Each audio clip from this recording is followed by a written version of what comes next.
qué la enzima o la enzimología es lo primero que vemos nosotros?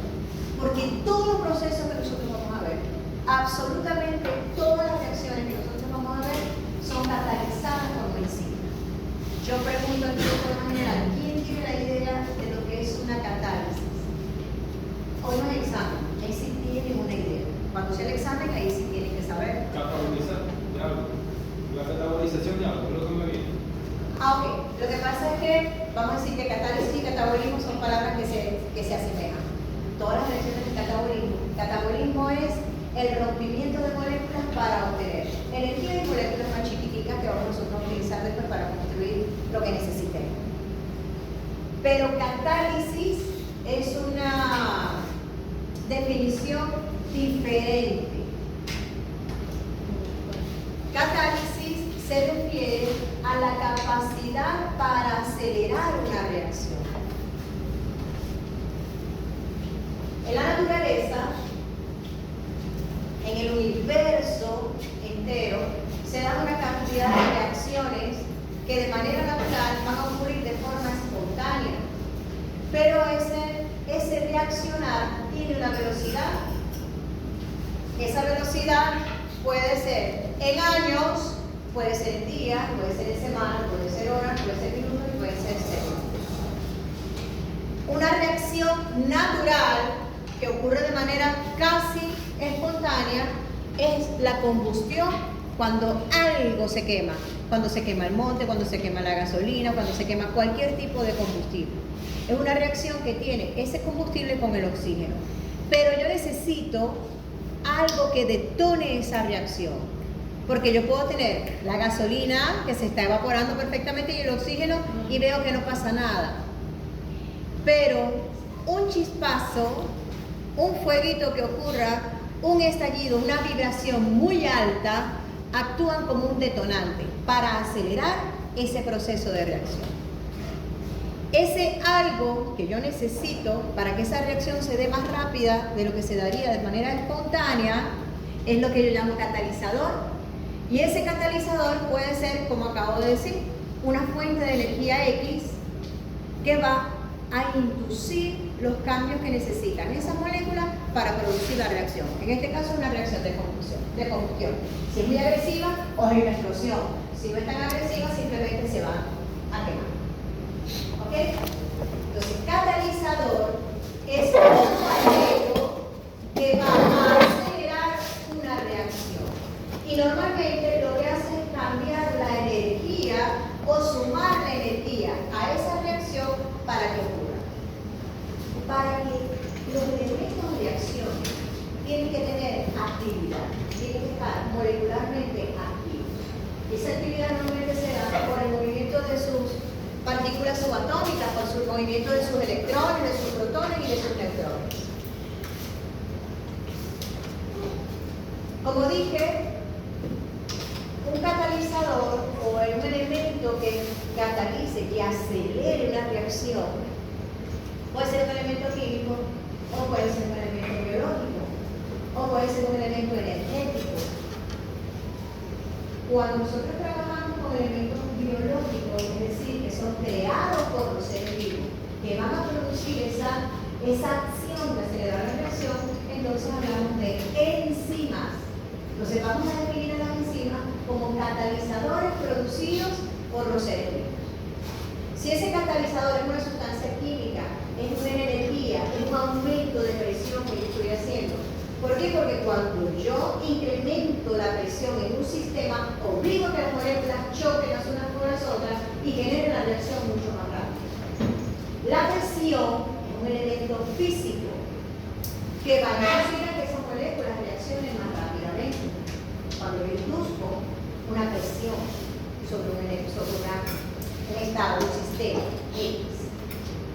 Pero cuando eso está acelerando la reacción, lo produjo un ser vivo, lo sintetizó un ser vivo, entonces nosotros llamamos a esos enzimas. Van a ser catalizadores que son producidos por seres vivos. ¿Por qué son importantes las enzimas? Yo estoy diciendo que ellas aceleran la reacción.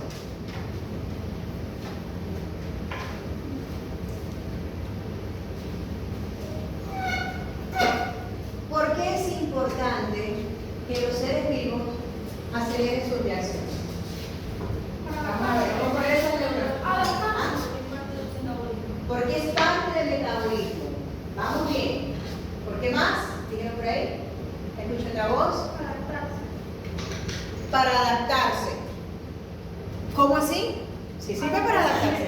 ¿Ah? Adaptarse al medio, más rápido. Más rápido.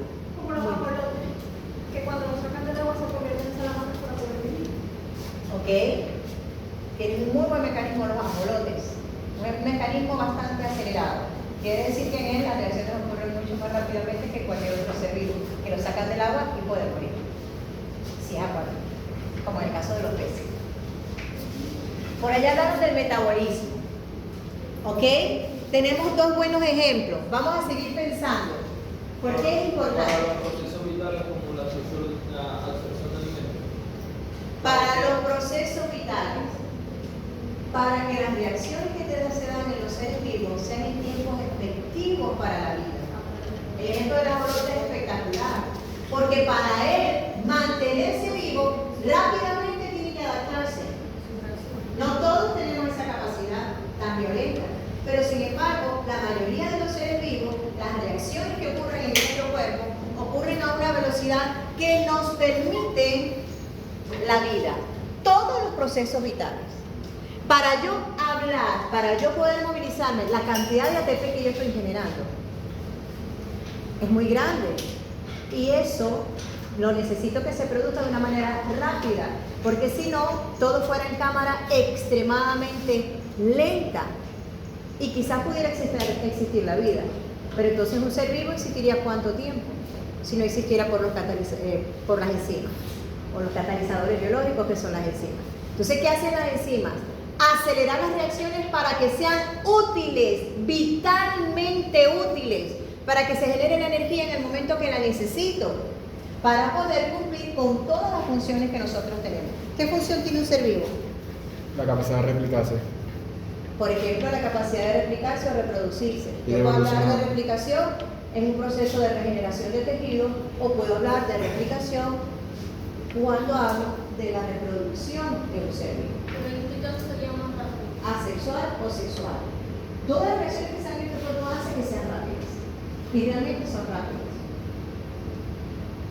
Porque el proceso de reproducción de los seres vivos varía desde horas, dependiendo si estamos hablando de una bacteria, en media hora ya se puede reproducir. El ser humano es el que tiene quizás uno de los procesos más lentos de reproducción, mientras más grande es el organismo. Porque lo que está construyendo es mucho más grande, es un cuerpo más grande, más desarrollado. Una ballena, un elefante, una jirafa. ¿Okay? No es lo mismo que generar una célula, que la puedo construir en media hora. Pero las reacciones se dan más o menos en el mismo tiempo. Lo que pasa es que la bacteria es mucho más sencilla que va a generar otras células. Nosotros no, nosotros tenemos que organizar tejidos. Y después seguimos creciendo hasta alcanzar un desarrollo X. Entonces, ¿qué hacen las enzimas? Que es todas esas reacciones ocurran a la velocidad que necesitamos para mantenernos vivos. Mis células necesitan oxígeno. Si yo tengo que respirar a una velocidad X, porque si no mis células no van a recibir oxígeno. Y las reacciones que se dan allí en mis células tienen que ser a la velocidad que pueden y que ellas reciben el oxígeno, si no se mueren.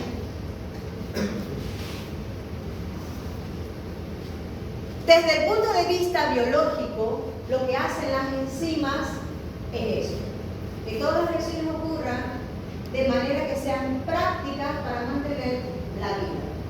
Pero además, el ser humano ha utilizado a las enzimas para una cantidad de funciones. A todo le conseguimos un uso. Y las enzimas, y sobre todo actualmente se utilizan mucho las enzimas, antes se trataban de utilizar principalmente para sanar algunas enfermedades. Hay enfermedades que se dan por déficit de producción de una enzima o por exceso de producción de enzima, y eso puede ser tratado. Si es por defecto, se sintetiza la enzima, se le suministra a la persona y puede sobrellevar la vida. En los casos que es por exceso, lo que buscamos normalmente son bloqueadores de la producción enzimática. Pero en la industria de alimentos, ahorita hay un boom, ahorita hace como 10 años hasta ahora, hay un boom con el uso de las enzimas.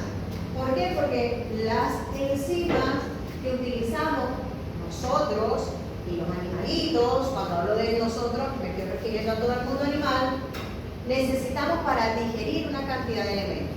Entonces, ¿qué ocurre? Como queremos tener una mayor productividad, hacemos que nuestros animalitos consuman alimentos que hagan que tengan una mayor productividad. Si yo quiero que produzcan más huevos, si yo quiero que crezca más y tenga más masa muscular, ese organismo X puede ser un cerdo, puede ser una vaca, puede ser una gallina. Entonces, la nutrición va en función de lo que yo quiero lograr con ese organismo. Pero además, ese organismo tiene la capacidad, debe tener la capacidad para utilizar todo lo que le estoy suministrando. Pero si a la vez yo puedo acelerar el proceso de asimilación de todo lo que yo le estoy suministrando, me puedo ahorrar tiempo e incluso puedo utilizar elementos que antes no se utilizaban. Entonces, ¿qué hacemos? Que a la par de alimentar, de introducir en ese alimento que se le da lo que necesita, carbohidratos, proteínas, lípidos, también estamos introduciendo en estos alimentos enzimas que ayuden a que ese alimento se digiera mucho más rápido. Porque cada animalito tiene una capacidad máxima enzimática para producir y hay enzimas que no producen. Lo que hacemos con la gente que es tener resistencia a la lactosa. ¿Qué hace? La leche deslactosada no es que es deslactosada, sino que se le introduce una enzima, que es la lactasa. Como el individuo no tiene la enzima, para poder degradarla, se le mete allí en la leche. Igualito hacemos con los animales. Le metemos algunos alimentos que van a tener un buen rendimiento energético, pero que él no puede degradar. Chévere. Agarro la enzima y se la meto allí para que ayude a degradar ese elemento y pueda asimilar las sustancias o las moléculas más pequeñitas que realmente le van a dar la productividad a ese animal. Todas estas enzimas que estamos mencionando aquí son enzimas que se utilizan para justamente enriquecer los alimentos. Digo enriquecer entre comillas porque realmente no están aportando ellas directamente nutrientes, pero sí están facilitando que ese nutriente entre en el organismo para que genere el efecto que queremos tener. Aquí tienen algunos ejemplos: quitasa, glucanasa, silanasa, galactosidasa, proteasa, amilasa, lipasa y otras muchas más. Pero estas son las más utilizadas. Sobre todo se utilizan mucho para alimentos de ave y alimentos en cerdos, ¿ok? Que es donde se busca una productividad más acelerada, más rápida. Y bueno, también cuando hablamos desde el punto de vista médico, yo había hablado como ejemplo de las personas o los animalitos que tenían dificultad en producir algún tipo de enzima o que generaban un exceso de enzima que les pudiera generar problemas de salud. Pero también hay enzimas que se suministran para sanar otro tipo de afecciones. Por ejemplo, para los procesos inflamatorios que son muy agresivos, así como a algunas personas les suministran algún tipo de antiinflamatorios, en los animalitos es muy frecuente utilizar el Simorex. ¿Por qué? Porque contribuye a eliminar esos procesos inflamatorios que son exacerbados. Entonces, la importancia no solamente desde el punto de vista biológico para la vida de las enzimas, sino que también está siendo utilizada actualmente en toda nuestra industria farmacéutica, médica y de producción animal. En el caso que nos interesa a nosotros. ¿Se puede usar el ejemplo también de la insulina? ¿La insulina qué es? Sí, ahora. No, es una hormona. Es una hormona. ¿Cuál es la diferencia entre una enzima y una hormona? Bueno, la enzima es específica para reaccionar con un sustrato y va a generar un cambio allí. Las hormonas las reciben las células, tienen un receptor, ya sea a nivel de membrana o a nivel de núcleo, o pueden tener un receptor citosólico, pero desencadenan muchísimas reacciones. No son específicas para una sola reacción. La enzima actúa sobre un sustrato muy específico y tiene esa gran ventaja, actúa allí. Por eso, clínicamente, es muy bonito utilizarla, porque yo no voy a tener efectos secundarios, porque voy a tener el efecto sumamente específico sobre un sustrato. En cambio, cuando utilizo una hormona, La hormona tiene efectos en muchos tipos de células. Normalmente nosotros lo que buscamos cuando vamos a estudiar respecto a una hormona no es la hormona en sí, sino cuáles son las células que expresan receptores para esa hormona. Las hormonas normalmente tienen muchos efectos, no solamente uno. ¿Ok? La insulina tiene cualquier cantidad de efectos. Eso lo vamos a ver con el azúcar, vamos a ver con la grasa. Ok, seguimos. Aquí tengo una definición, pero de las definiciones tenemos muchas. Pero esta es una definición quizás un poquito más completa con respecto a lo que es una enzima. Dice, a ver, yo sé que ustedes saben leer, no se lo tengo que leer yo. Ajá, aquí que está fajada con el celular. De morado, ¿cuál es tu nombre? Mariana. Mariana. Mariana, ¿viste tu examen, Mariana? No quiero ver. Ok, Mariana, léeme allí, por favor. Moléculas de la naturaleza proteica, de secciones ARN, que incrementan la velocidad de una reacción química en tiempos vitales útiles, disminuyendo la energía de la explosión. Muy bien. ¿Qué le decía yo a ese concepto? Moléculas de naturaleza proteica globular. ¿Por qué globular? Porque nosotros vamos a ver que tenemos muchos tipos de proteínas. Proteínas que llamamos nosotros fibrosas y proteínas globulares. ¿Por qué a mí me gusta meter el concepto de globular allí? Para que ya nos vayamos imaginando que las enzimas tienen una estructura globular.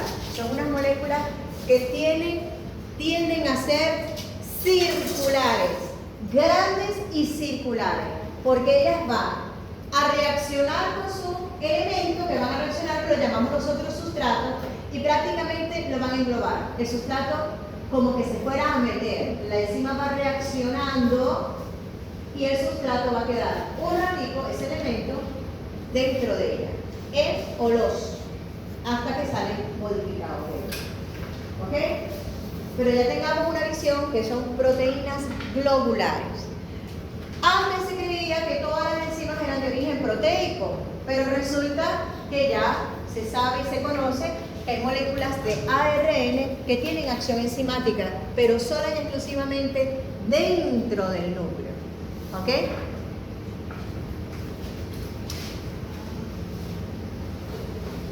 Fíjense, otra de las cosas que dice este concepto, ya habíamos dicho que aceleraba la velocidad de la reacción, disminuyendo la energía de activación.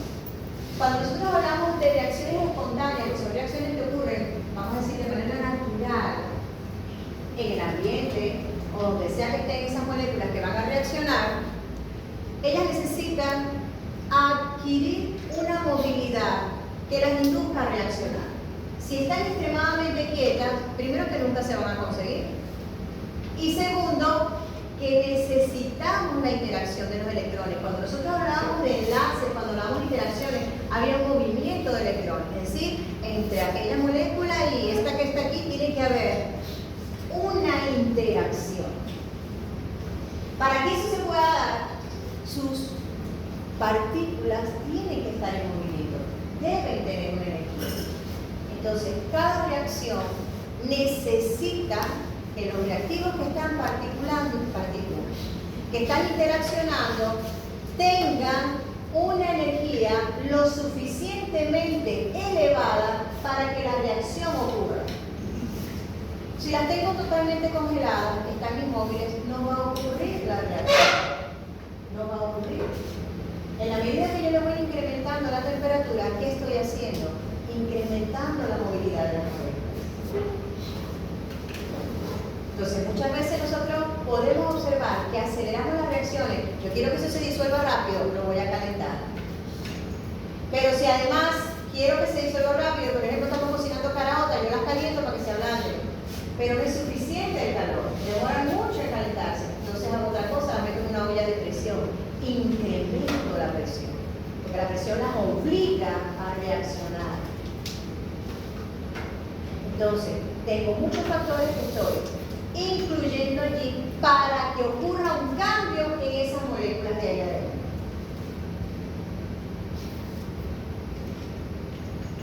Entonces, ¿qué hacemos? Incrementamos la energía del sistema para que ocurra la reacción. ¿Qué es lo que hacen las enzimas? Ellas incrementan la energía que requiere ese sistema para que ocurra la reacción. Si yo dejo la carota un año en remojo, bueno, sí, chévere, ya van a la en algún momento. No, Va a ocurrir la reacción. O en 2 años, o en 3 años, dependiendo. Y si es un garbanzo, pues más todavía. Pasarán años ahí en agua. Ellas tienen una energía, pero es muy baja. Va a ocurrir la reacción, en algún momento se va a dar, porque es espontánea. Pero tiene muy baja energía para que eso se dé. Al yo incrementar la temperatura, estoy incrementando el nivel de energía. ¿Qué es lo que hace la enzima? La enzima lo que hace es incrementar el nivel de energía que ese sistema necesita para que ocurra la reacción. ¿Cómo lo hace? Bueno, vamos a ir viendo cómo lo hace. Generalmente lo que hace la enzima es ir modificando poquito a poco los reactantes o los reactivos para que ellos mismos lleguen a donde tienen que llegar, que es a generar un cambio. O sea que nosotros seríamos como las caraotas y la enzima sería la llama de la hornilla. Correcto. Algo así. Nosotros no, las reacciones que ocurren en nosotros son las enzimas. En el caso de las caraotas, el catalizador que está utilizando es la temperatura. Y si las meto en una ollita de presión para que ocurra mucho más rápido, es la presión también. ¿Ok? Los dos incrementan el nivel de energía. ¿Por qué? Porque incrementan la movilidad muscular, la movilidad molecular y la interacción entre ellos. Cuando yo incremento la presión, lo que hago es que las moléculas se acerquen más, obligando a interacción de la una con la otra. ¿Ok? Porque yo puedo tener, ¿qué pasa con la temperatura? Cuando subo mucho la temperatura, están tan agitadas y unas moviéndose a lo loco que no le da chance de interacción. En lo que le meto la presión, sí, porque sí tiene que reaccionar una con la otra. O sea, ellas mismas producen su propia energía y la manipulan como ellas quieren para entonces Ellas tienen una energía propia. Lo que hacemos es que manipulamos el nivel de energía de ellas, la movilidad energética que tiene su molécula. ¿Para qué? Para obligarlas a que ocurra la reacción. Si le bajas esto, tenés que tapar, algo así. Ok, seguimos. Características y propiedades que tienen unas enzimas. Son de naturaleza proteica, salvo algunas excepciones, acabamos de hablar, moléculas de ARN que tienen la capacidad de generar, actúan sobre todo como endonucleasas. Lo que hacen es romper y modificar ARN o ADN. Su actividad catalítica depende de su estructura, conformación globular, que acabamos de ver, y grupos funcionales. Ay, Dios mío, cómo esos grupos funcionales raparon gente en ese examen.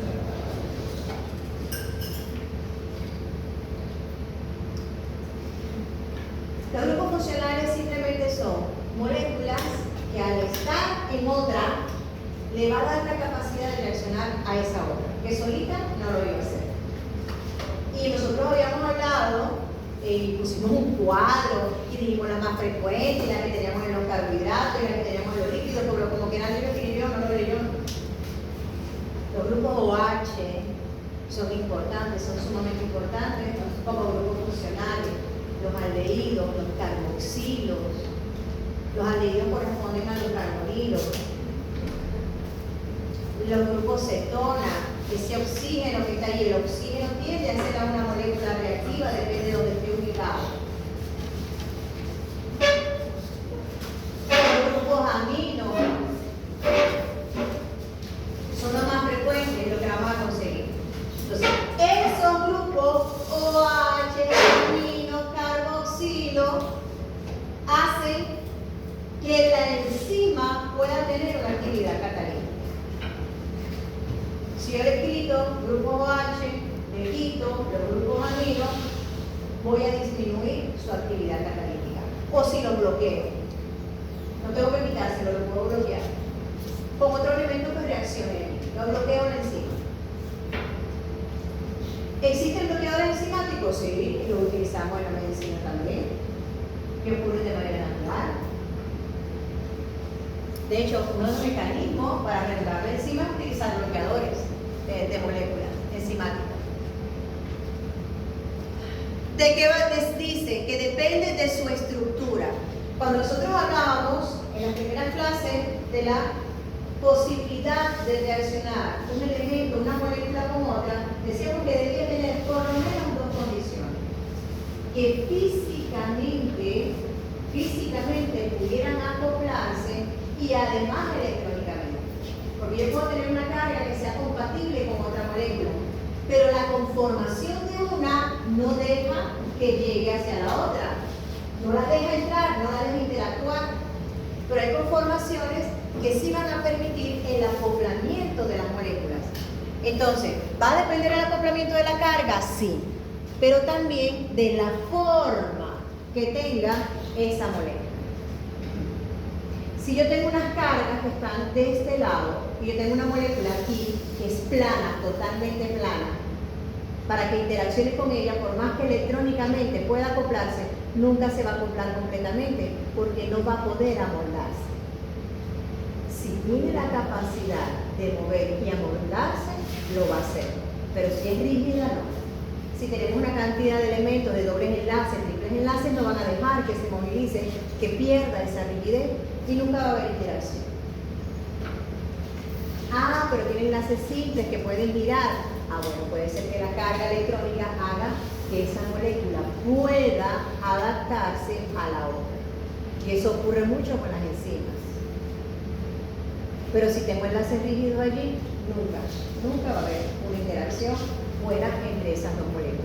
Entonces necesito que la forma me lo permita y que la carga electrónica también. ¿De qué va a depender la carga electrónica? De los grupos funcionales. ¿Ok? Y la conformación también, incluso del medio donde pueda estar. Tercera propiedad, disminuye la energía de activación de la reacción. Normalmente definimos químicamente energía de activación como G, y delta G significa variabilidad de la energía de activación. Vamos a ver un poquito de eso ahora cuando hablemos de energéticamente cómo vamos a ver esa reacción. Incrementando su velocidad de 10 a la 5 a 10 a la 9 veces. Esto no lo he corregido, pero no es hasta 10 a la 9 veces, hasta las 10 a la 15, 17 veces que incrementa la velocidad de reacción. Son específicas para sustratos y la reacción. El hecho de tener una conformación particular y una carga electrónica hace que reconozcan exclusivamente las moléculas con las que van a reaccionar. Una enzima no va a reaccionar con 7 sustratos distintos, con 7 moléculas distintas, no. Son altamente específicas y es una de las características que tienen las células en cuanto a su organización. Que las enzimas van a reaccionar muy específicamente según qué, según la forma y según dónde estén ubicados estos grupos funcionales, la ubicación de los grupos funcionales, van a hacer que esas enzimas sean altamente específicas y tienen mucha especificidad en cuanto a qué, al sustrato con el que reacciona y la reacción que van a generar. Yo puedo tener 3 enzimas que reaccionen con un mismo elemento, pero lo que van a generar en el elemento son reacciones completamente distintas.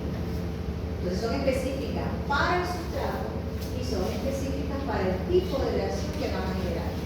O para los sustratos, porque una enzima puede trabajar con varios sustratos. Su actividad puede ser regulada. El hecho de que yo pueda bloquear una enzima o la pueda activar hace que esa enzima pueda ser regulada su actividad. Y vamos a ver que las células utilizan muchos mecanismos para regular esa actividad enzimática. No altera el equilibrio de la reacción. Fíjense que todo el tiempo les he dicho, una reacción puede ocurrir de manera espontánea. Lo que va a hacer la enzima es acelerar esa reacción. Esa reacción sí como sí se va a dar, pero puede darse en media hora, una hora, como acabo de decir, o en un año. ¿Qué va a hacer la enzima? Acelerarla. Pero no la va a alterar.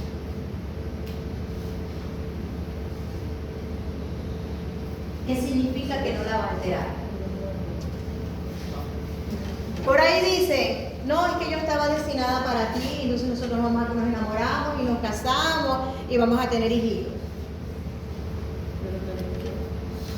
Puede ser que sí, puede ser que no. Pero con la enzima no es así. La enzima no va a alterar en ningún momento la reacción.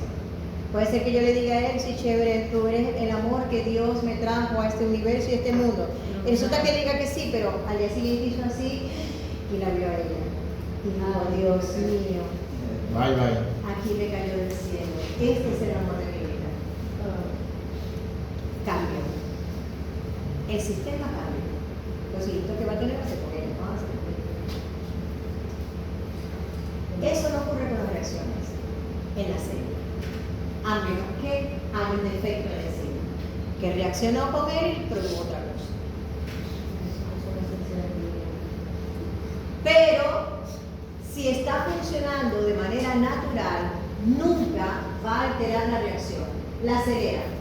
Pero si A va a producir B, la enzima lo que hace es que A produzca más rápido, no que produzca C o H o X o Z, no. A va a producir B, lo único que lo va a hacer es más rápido. Ella no va a alterar esa reacción. Para nada. Y si en el sistema tengo muchísimo A, ese A va a seguir generando B. Pero cuando yo tengo un exceso de B, A no puede seguir produciendo B porque hay un exceso. La enzima tampoco va a alterar eso. Si hay un exceso de B, la enzima nunca va a hacer que el equilibrio se desplace de manera contraria. No lo va a hacer. No va a alterar el proceso natural. Simplemente ella está allí para darle un empujón, para que sea más rápido. En vez de una hora, se va a hacer 0,000000000 segundos. Porque esos son los tiempos de las reacciones químicas en los sistemas vivos. Su estructura queda intacta al culminar la catálisis, totalmente intacta. Ella va a inducir algunos cambios. Yo les voy a presentar a ustedes dos. Ya, me fui. Aquí no pasó nada. Yo voy a presentar mañana a él conmigo, a ver si pasaron. O con ella, para ver si pasaron. Y yo voy a estar totalmente intacta. Y puedo seguir haciéndolo N cantidad de veces. Hasta que venga alguien y me destruya. En mi lugar, ya. No hay. No presenté a más nadie. O sea, la enzima puede reaccionar con cualquier. Pero no se involucra, se puede involucrar en el sentido de que, ay, ¿cómo estás tú? ¿Cómo estás? Ah, mira, tengo una amiguita chévere, pan, aquí está. Ella no es cambiada durante la reacción. Durante la reacción sí, pero al finalizar la reacción, ella queda intacta. ¿Ok? Ella participa de la reacción, pero cuando la reacción termina, ella va a quedar como estaba originalmente. Sola, sin el sustrato. Sola, sin el sustrato, ella lo suelta y lo transforma. Ella agarra un sustrato, puede agarrar uno solo y modificarlo. A puede formar B. Yo lo agarro, lo modifico y lo suelto y quedo intacta.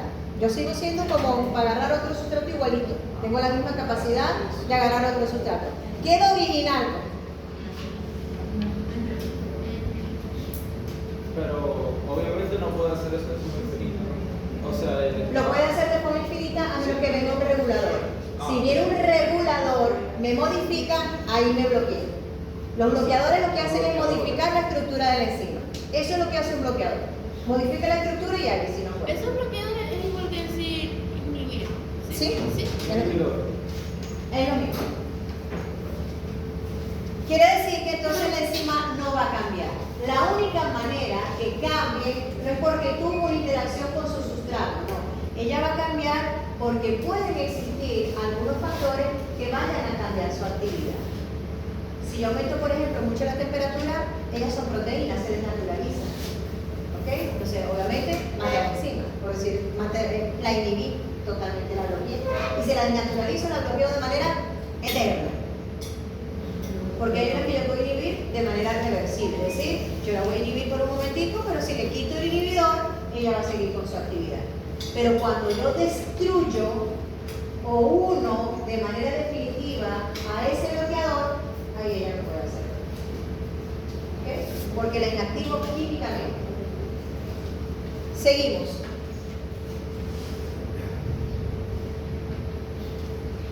Esto es para que lo veamos desde el punto de vista de dibujito y nos lo podamos imaginar. Y también para que lo veamos desde el punto de vista energético. Aquí nosotros tenemos, esto teóricamente es una reacción donde nosotros tenemos una barrita, que esa barrita va a ser doblada hasta que no resista el metal y se parta. No le quede más alternativa que está en el nivel de energía que yo estoy generando allí, que no le quede más alternativa que partirse.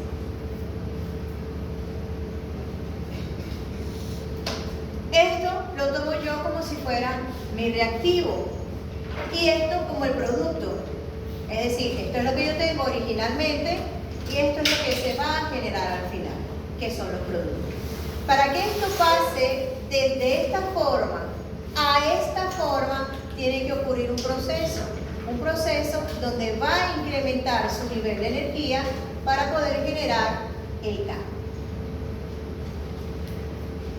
Nosotros tenemos siempre, los elementos tienen un estado de energía inicial.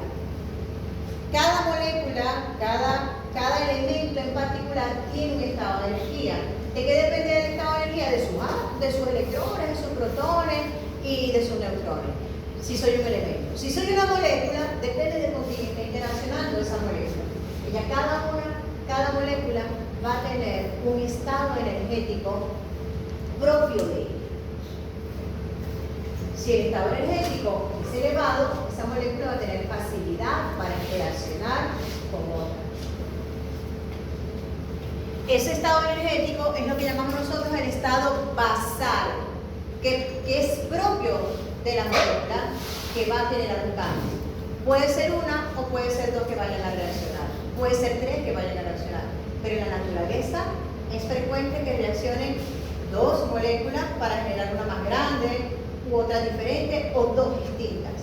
Pero es raro, muy raro que ocurra la reacción entre tres moléculas al mismo tiempo. Lo frecuente es que sea o una sola que genere otra diferente o que reaccionen dos para generar una. Ese estado original que tiene energía, cada molécula lo llamamos nosotros el estado basal.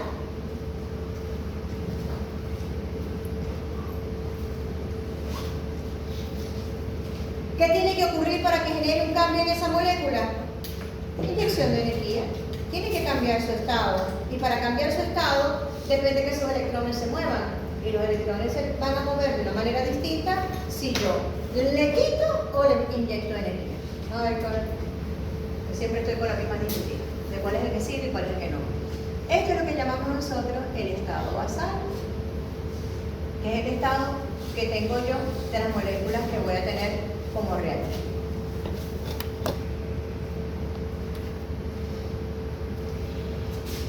Esta que tengo yo aquí va a ser el reactivo.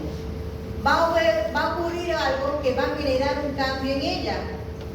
Esto que está aquí arriba es el estado máximo energético que ella va a alcanzar para generar un cambio. Esto lo llamo yo estado de transición.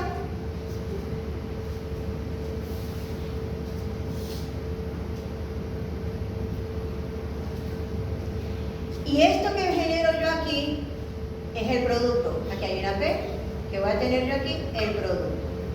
El producto que generé también va a tener una energía que es su energía basal, pero del producto. Quiere decir que es la energía inherente a la molécula que se generó. Ella tiene un estado energético. Ella también va a tener producto, ella también va a tener un estado energético que lo vamos a llamar el estado basal del producto.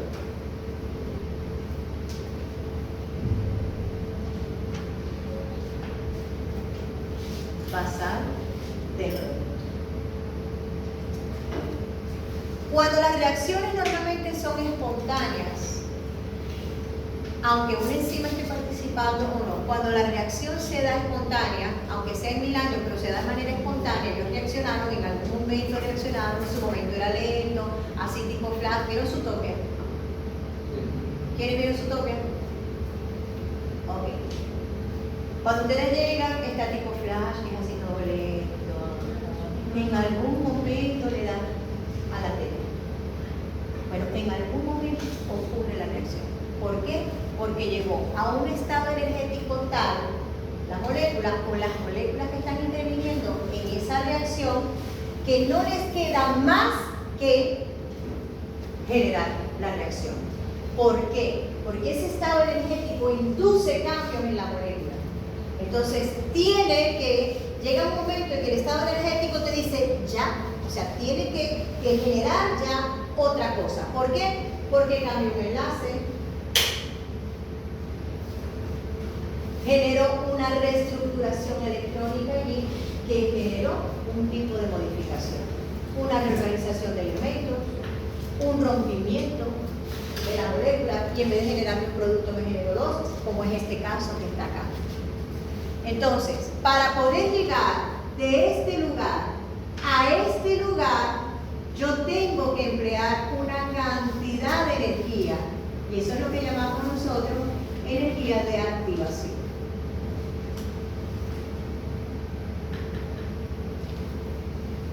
Para poder llegar al estado de transición en las moléculas que están participando como reactivo, o la molécula que esté participando como reactivo, tiene que haber un incremento de energía. ¿Qué está ocurriendo en ese momento? En ese momento se están moviendo los electrones para reorganizar las moléculas y generar otro producto.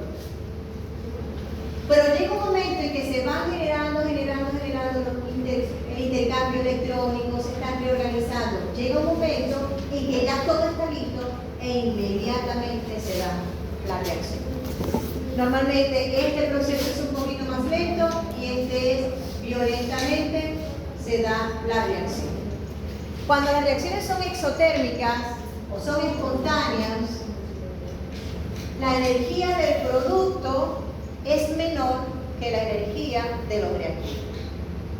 Es decir, en este proceso se empleó una energía en generar el producto y hubo parte de la energía que se liberó. ¿Qué quiere decir? Para generar el cambio, yo tuve una cantidad de energía. Esa energía que, vamos a decir, no se utilizó para generar el cambio, que es el trabajo que yo estoy realizando, esta partecita de la energía es lo que se pierde. Se pierde en forma de calor normalmente. O sea, que no se utiliza toda la energía que se utiliza para la reacción. Así mismo es. Exacto. En todas las reacciones hay algo que se pierde en forma de calor. Cuando son exotérmicas. Cuando son endotérmicas, necesita que inyectes calor, por eso no procede la reacción. ¿Ok? Siempre vamos a tener una pérdida. En algunos casos, en muchos casos, la célula trata de atrapar toda la energía que se va generando y almacenarla. Eso lo vamos a ver más adelante. Ok. De manera natural, esto se da y requiere una energía de activación X. Cuando participa una enzima, ¿qué es lo que hace? Reducir esta energía de activación. Entonces, ¿qué pasó?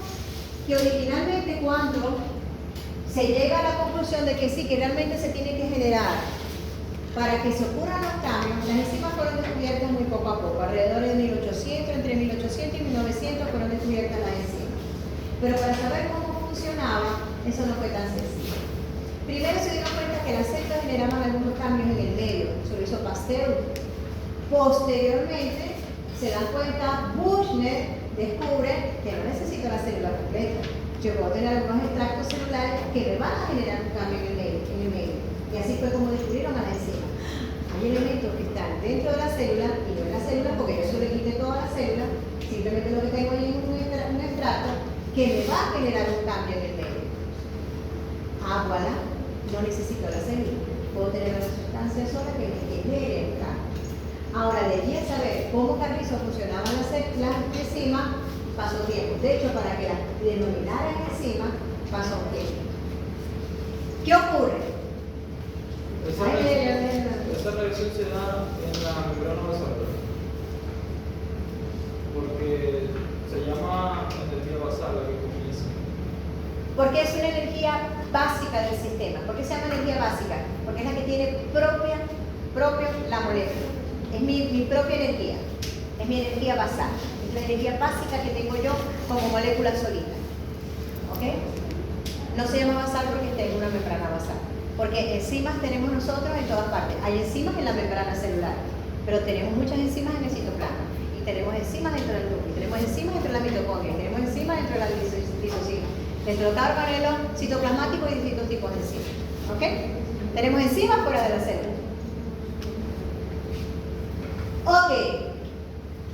El primer modelo que existió acerca de ese complejo que se formaba entre enzima y sustrato, que lo llamaron el modelo de llave cerradura, pero era un modelo rígido, un poquito rígido, propuesto por Emil Fischer en 1894, habla de que hay una interacción perfecta entre el sustrato y la enzima. ¿Qué llamamos nosotros sustrato? Esa molécula con la que va a reaccionar la enzima.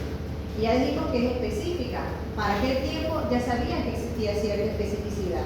Porque esos extractos de célula, cuando empezaban a separar los extractos, había sustratos que le suministraban y no pasaba nada. Pero había otros sustratos que le suministraban, o vamos a decir, otros elementos que le suministraban, y entonces había algún proceso de cambio.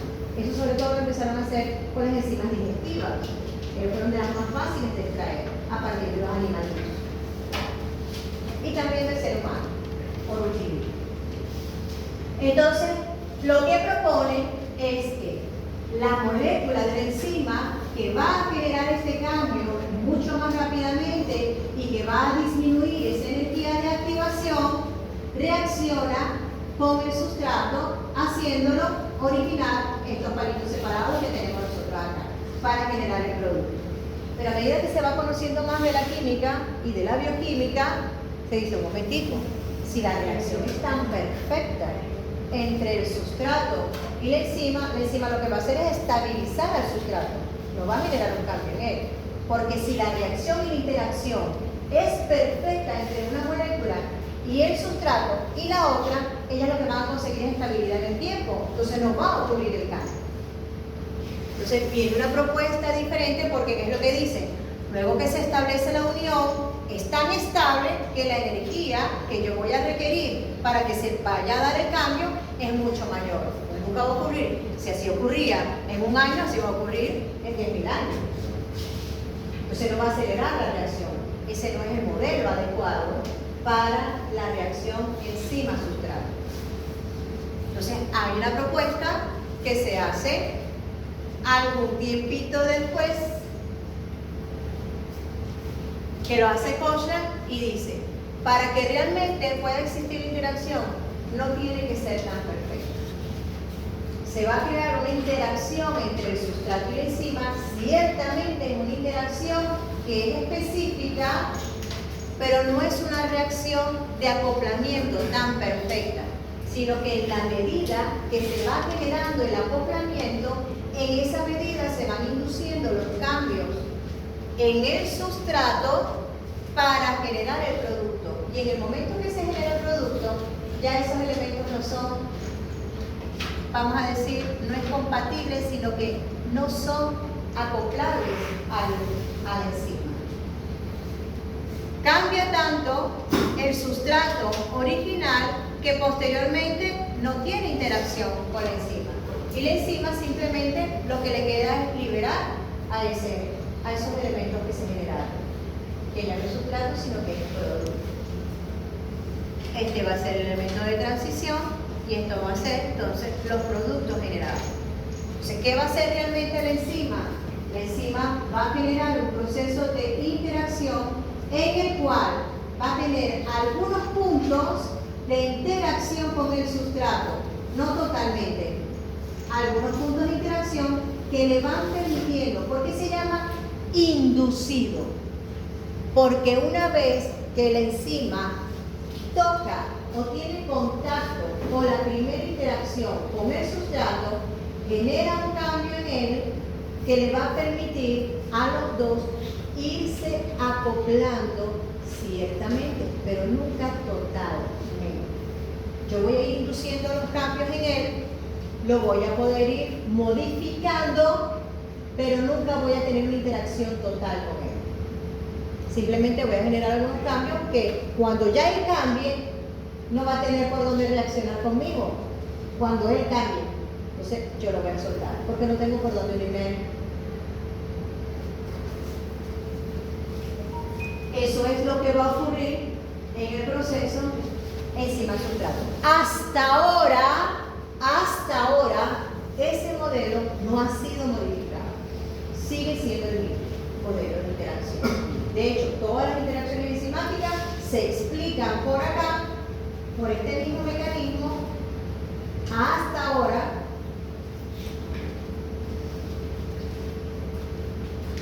Para generar los cambios. Encima vamos a ver nosotros por cantidades industriales. Encima se van a tener que aprender ustedes también por cantidades industriales. Pero poco a poco nos vamos a ir familiarizando con ellas. Ahora se tiene que aprender una, sí, pero pocas, general. ¿Ok? Entonces, ¿qué significa el modelo de encaje inducido? Que ciertamente la enzima tiene cierta afinidad por el sustrato y va a interaccionar con él y poco a poco van a ir generando cambios, el uno con respecto al otro, que le va a permitir a la enzima inducir cambios en él. De tal manera que se genera el producto y el producto, como no es compatible, no se asocia, no se puede acoplar, no es acoplable a la enzima, ella simplemente lo va a liberar. ¿Qué hace en este proceso? Estas interacciones lo que hacen es disminuir la energía de activación. Si yo necesitaba, si este palito que está aquí, este sustrato que está aquí, necesitaba recorrer este camino completo que va a ser la enzima, le va a disminuir la cantidad de energía que tiene él que generar para poder generar el producto. ¿Ok? Esto sería la primera fase donde se generan los cambios y este es ya el cambio de liberación.